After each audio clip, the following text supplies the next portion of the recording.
नमस्कार दोस्तों। एक सच्ची घटना पे आधारित है। एक समय एक पिता की एक्सीडेंट द्वारा मृत्यु हो जाती है। उसकी माँ बचती है। बहुत दिक्कत बहुत परेशानी सहते हुए अपने बच्चों का लालन पालन करती है। लालन पालन करने के बाद उन बच्चे जब सियान होते हैं, नौजवान जब होते हैं, तो इधर कोई नौकरी चाकरी नहीं होता है। माँ क्या करती है, कर्ज लेकर के, किसी से उधार लेकर के अपने बच्चों को विदेश भेज देती है। विदेश में बच्चे कमाने लगते हैं। उसके बाद आने के बाद शादी विवाह वगैरह सब कुछ वो कर देती है। करने के बाद बच्चा दुकान करके बैठ जाता है। दुकान पर बैठने के बाद उसका बिजनेस बहुत अच्छा चलता है। उसकी बीवी जो होती है वो अच्छे परिवार से नहीं होती है, इसलिए कि उसके पास संस्कार ही नहीं था।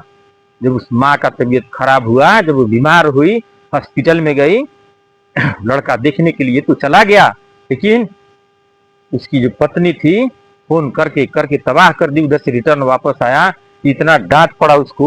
उसकी बीवी बोलने लगी, तुम क्यों गए, किससे पूछ करके गई, जाने का क्या जरूरत था।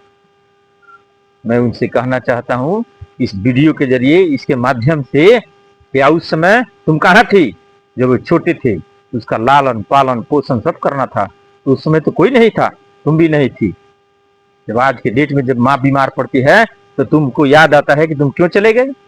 और जब उस बीवी की माँ बीमार पड़ती है तो 4 दिन तक उसका दुकान बंद रहता है, तो कोई दिक्कत नहीं। जब माँ बीमार पड़ती है तो 1 दिन दुकान बंद रहता है, तो उसके बाद उसके ऊपर पहाड़ टूट जाता है कि क्यों बंद कर दी। और ये भी बोलती है अपने बेटे से, तुम्हारी माँ बचने वाली नहीं है, मरने वाली है। वैसे बहू को धिकार है, और उसे बेटे के भी धिकार है जो माँ का आज्ञा का पालन नहीं करे, माँ को कुछ नहीं समझे, माँ के समय पर दावा पानी नहीं दे। वैसे बेटे को भी धिकार है।